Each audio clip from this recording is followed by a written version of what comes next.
शेतकरी मित्रांनो, मी राजभाऊ उगले, भूगोल अभ्यासक, राहणार कोठाळा, तालुका अंबड, जिल्हा जालना. मित्रांनो, आज मी माझ्या तुरीच्या शेतामध्ये आहे. अगदी लागवड केल्यापासून ते आतापर्यंतचे सर्व अपडेट मी आपणाला देत आलेलो आहे. मित्रांनो, आज 2 ऑक्टोबर, विजयादशमीच्या सर्वप्रथम माझ्या शेतकरी बांधवांना लाख लाख शुभेच्छा. मित्रांनो, 10 जूनची ही आपली धूळ लागवड आहे.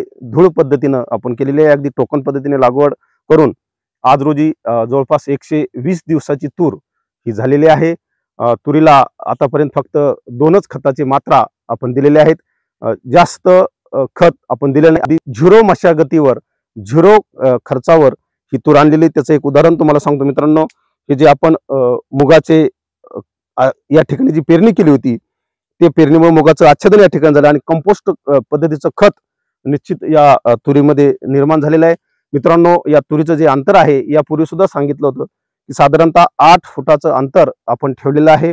8 बाय 1.5ची ही लागवड आहे आणि तुरीला अतिशय चांगल्या पद्धतीने आपण शेंडे हे केल्यामुळे 2दा शेंडे छाटणी केल्यामुळे मोठ्या प्रमाणावर आपल्याला शेंड्याची उपलब्धता या ठिकाणी दिसून येते. अतिशय उत्तम पद्धतीने शेंडे आपल्याला इथं झालेले आहेत. मित्रांनो, अशा पद्धतीने ही जी तूर आहे ही निश्चितच अतिवृष्टीच्या काळात सुद्धा एक तग धरून आहे.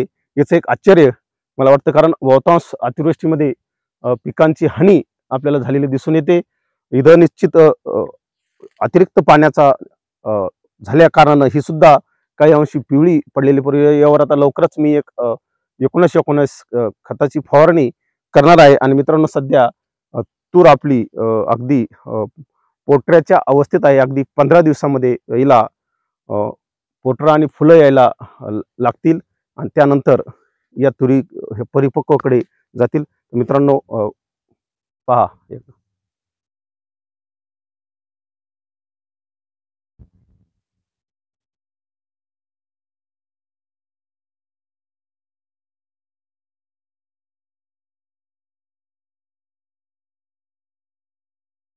अशा पद्धतीनं हे कंपोस्ट खताचं पूर्णपणे आच्छादन झालेलं आहे आणि अगदी कुठंच या ठिकाणी राहिलेलं नाही.